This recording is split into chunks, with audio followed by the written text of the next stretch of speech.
Salut, bonjour à toutes, bonjour à tous, c'est NoNoFlight, bienvenue sur ma chaîne si vous ne connaissez pas ma chaîne. C'est un format qui sort un peu de l'ordinaire, car j'ai pu assister à la 20e rencontre Automoto Les Essarts, qui a lieu quasiment tous les ans, sur l'ancien tracé de Rouen-les-Essarts. Alors ce tracé est mythique, le tracé a pu voir notamment des grands prix de Formule 1 dans les années 50-60 et de nombreuses réunions automobiles et de compétitions, R8 Gordini ou autres, sur ce tracé jusque dans les années 90-94 pour être exact. Actuellement, l'image, vous avez des extraits et des images des Grands Prix de Formule 1, mais d'autres compétitions sportives. Et c'est tous les ans qu'a lieu une démonstration style course de côte, mais ce n'est pas une course, c'est une démonstration, de prototypes, de modèles en tout genre, et ça donne l'occasion de s'approcher de ces modèles au plus près. Si on prend l'histoire de ce Grand Prix, on a eu 5 Grands Prix majeurs avec des victoires d'Ascari, Fangio, Gurney et X, d'où l'intérêt historique pour ce Grand Prix. Dans cette vidéo, je vais donc vous montrer quelques images et surtout des vidéos qui vont avoir lieu à l'instant pour vous montrer un petit peu l'ambiance qui règne sur ce Grand Prix. Vous avez actuellement à l'image le Grand Prix vu dans la forêt, donc on voit bien encore l'ancienne forme de ce Grand Prix. Et au cours de cette vidéo, vous allez avoir des vidéos prises par moi-même et des photos prises par moi-même, notamment dans les stands qui sont situés en haut à gauche de votre écran et au niveau de P10 et P11 qui étaient des postes de commissaires de piste. Voilà, j'espère que la vidéo vous plaira. Je vous retrouve en fin de vidéo pendant le passage photo. Et là, je vais vous laisser avec des vidéos pour que vous ayez vraiment l'ambiance et les sons des moteurs, ce qui est vraiment très très impressionnant. Et je vous retrouve en fin de vidéo pour parler et débriefer de ce que j'en ai pensé. D'ouvrir les circuits et qui en même temps profitent pour montrer ce qu'ils ont en montre. Salut Patrick, va.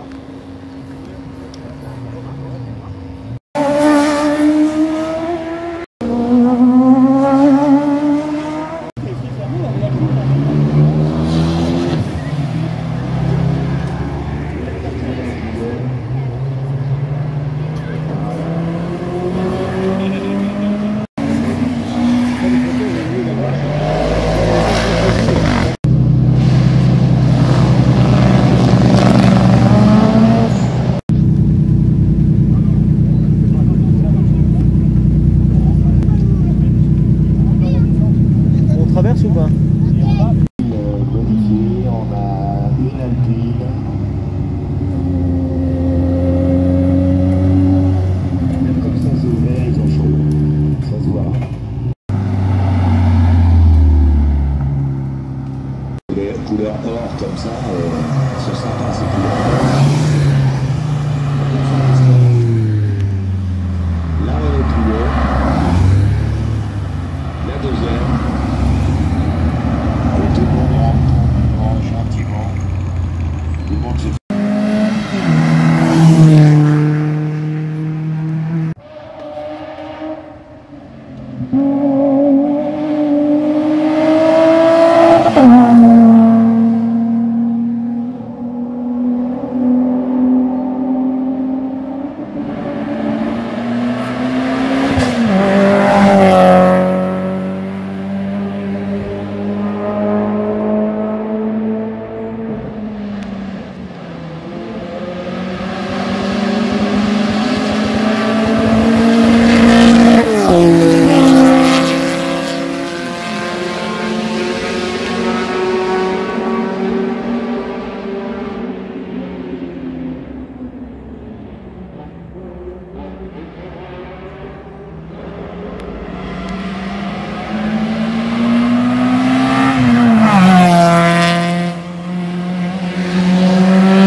Alors comme vous avez pu le voir, maintenant qu'on est dans la partie photo, et je vais parler pendant que les photos défilent tout naturellement à l'écran, on est vraiment très proche des pilotes, des prototypes et vraiment des monoplaces. C'est vraiment assez impressionnant, c'est un petit côté familial que j'aime bien et que j'apprécie. En plus le temps était de la partie le samedi en tout cas. Et donc c'est vraiment impressionnant de pouvoir parler, échanger avec des passionnés tout simplement. Il y a d'anciens pilotes, je pense à Monsieur Delaunay qui avait fait une pole position en Formule Ford en 92, si j'ai bien retenu la leçon. Et donc c'est vraiment impressionnant, je vous laisse montrer les modèles, mais vous avez des Alpine à 110 donc récemment, vous avez des anciens modèles, des nouveaux modèles, des Clio mais vraiment surboostés, des Twingo surboostés, vous avez de la Simca, de la monoplace comme ici on le voit. Et c'est vraiment très bien. Là ici vous avez des photos principalement prises dans les stands, qui sont le parking exposant. Faut assez marcher, mais ça vaut vraiment le coup. Ici vous avez donc les pilotes étaient répartis par groupe. Vous aviez la catégorie monoplace et prototype. Vous aviez d'autres catégories. Vous aviez 4 catégories. Et donc c'était l'occasion pour les pilotes qui veulent faire des démonstrations de pouvoir s'en donner à cœur joie. A noter que la moitié du circuit était réservée notamment dans la montée et la ligne droite à la performance et donc à vraiment lâcher tous les chevaux, mais l'autre moitié était vraiment dédiée au parcours, on va dire balisé, où les pilotes devaient respecter certaines limitations. Encore une fois, je le rappelle, c'est une démonstration et pas une course de côte comme on peut avoir l'habitude partout en France. Vous avez évidemment tous les modèles et je trouve que c'est vraiment agréable de retrouver ce côté bon enfant et vraiment très accessible, même quand les voitures sont en mode performance, on va dire, dans la montée. C'est vraiment impressionnant. Le bruit, vous avez pu l'entendre et vous imprégner de l'ambiance qui régnait sur le bord de la piste. C'est vraiment impressionnant, mais je peux vous dire, quand on est sur place, c'est toujours encore plus fort de voir ces modèles s'élancer et vraiment se donner à cœur joie. La diversité, évidemment, on est un petit peu perdu, c'est pas très bien catégorisé et on assiste à vraiment un défilé. Et si on connaît pas le modèle, on est là, dit ah oui, mais c'est quoi, quel modèle? Après, vous avez le temps d'aller parler avec les pilotes si vous vous mettez du côté stand, parking exposant, c'est vraiment très agréable. Le temps fait que c'est bien réussi, l'organisation est vraiment très impressionnante, on a la buvette sur place, il y a vraiment une bonne ambiance qui règne, on a le temps de parler un petit peu avec les organisateurs au moment où c'est pas trop le rush, et c'est vraiment très très sympathique. En tout cas, ce qui est mythique évidemment, c'est le circuit Les Essarts, avec ce tracé mythique. Il y a quand même eu 5 Grands Prix de France dessus, énormément d'autres compétitions, je parlais des R8 Gordini, la Formule Ford, j'en oublie énormément, beaucoup de modèles ont vraiment parcouru, je vous laisserai aller voir la page Wikipédia.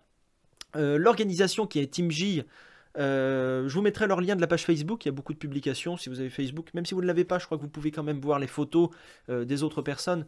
C'est vraiment une organisation sympathique, hein, vraiment, c'est une association qui organise ça, donc j'ai pas pu échanger avec eux, mais c'est vraiment sympa. Là ici, vous avez, je me suis mis à différents endroits, donc principalement à la fin de la remontée, où les moteurs sont mis à rude épreuve quand même, parce que ce circuit des Essarts est à un dénivelé important. La ligne droite des stands anciennement sur les Grands Prix était complètement dans la descente, donc de l'autre côté que je n'ai pas pu accéder, que j'ai pas accédé. Mais là j'étais vraiment dans la remontée, donc quasiment à mi-tour si on reprend l'ancien circuit de Formule 1. Et les moteurs, on sent qu'ils sont mis un peu à rude épreuve. Vous avez pu voir quelques moteurs qui peinent un petit peu. Il y en a, ils marchent sur 3 pattes, donc sur 3 cylindres. Vous avez tout type de moteurs. Et là voilà, donc j'étais à la sortie de la dernière chicane assez importante au niveau du poste P10 et P11 si vous reprenez la carte du début. Et on voit que les moteurs, même les plus performants, faut de la reprise quand même, et c'est vraiment incroyable. Vous avez les R8 Gordini donc qui sont phénoménales, des Simca, des Clio même récentes, mais vous avez la base du moteur, mais on voit bien que c'est les modèles sportifs avec des entrées d'air augmentées. Je parlais avec des entrées de carburant et évidemment surboostées. Et c'est vraiment impressionnant. C'est des modèles pour la plupart. Il y en a certains qui roulent sur la vraie route, mais qui ne peuvent conduire que sur piste ou sur circuit fermé. Donc ça rajoute un petit quelque chose. Même si visuellement on voit une R5 ou des choses comme ça, ou une Alpine normale, on sait que dessous, il y a quand même de la performance. Et je peux vous dire que ça s'entend et ça se ressent au passage de la voiture. On voit vraiment une différence avec un passage normal, on s'imagine. Évidemment, le circuit est fermé, donc il s'en donne à fond, mais c'est vraiment assez impressionnant. C'est quelque chose à voir, franchement. Moi qui ai assisté à quelques courses de côte, le côté démonstration est aussi important et vraiment sacrément sympa à voir. On a vraiment différents modèles, des modèles boostés, des monoplaces qu'on va bientôt voir, et ça c'est très impressionnant. Vous avez plein de monoplaces mélangées. Il y a certains modèles qui sont de base, mais énormément de protos, comme la Formule Ford ici que vous voyez en noir, celle de Delaunay, ou en tout cas sa reproduction si j'ai bien compris. Enfin bref, c'est que du bonheur, et parmi ces photos, bah, vous le voyez, en plus le temps, que je le répète, était de la partie, un beau soleil, dans la forêt d'ailleurs, donc du coup ça va, il fait pas trop chaud encore, ça peut être bon. Et donc du coup, bah, si je devais conclure cet événement, me donner mon avis personnel, bah, vraiment, allez-y. Si vous êtes dans le coin, dans la région, bref, entre Rouen et Paris, normalement c'est faisable. Et donc voilà, que du bonheur, et bah merci à l'organisation, même si j'ai pas pu parler avec vous et que vous regardez cette vidéo. En tout cas, c'était vraiment très très plaisant, et bah on reviendra l'année prochaine, bien évidemment. Voilà, j'espère que cette vidéo vous a plu, c'était un format différent de d'habitude, on a atteint à peu près le quart d'heure de vidéo. Et bah du coup, si vous avez aimé, n'hésitez pas à laisser un petit pouce en l'air, un petit pouce bleu, et à commenter la vidéo. Si vous avez des remarques à faire, si vous avez trouvé des modèles exceptionnels, bon, je les ai pas tous en tête, c'est pour ça que j'ai pas voulu trop parler, pour éviter de dire des bêtises. Mais en tout cas, bah, c'est que du positif. Et puis bah, si vous voulez vous abonner à la chaîne, je fais plus de F1 virtuel, donc du coup c'est moins dans ce thème. Mais si ça attire du monde pour cet événement et pour les années futures, bah, c'est que du bonus et que du bonheur en plus. C'était NoNoFlight, salut salut.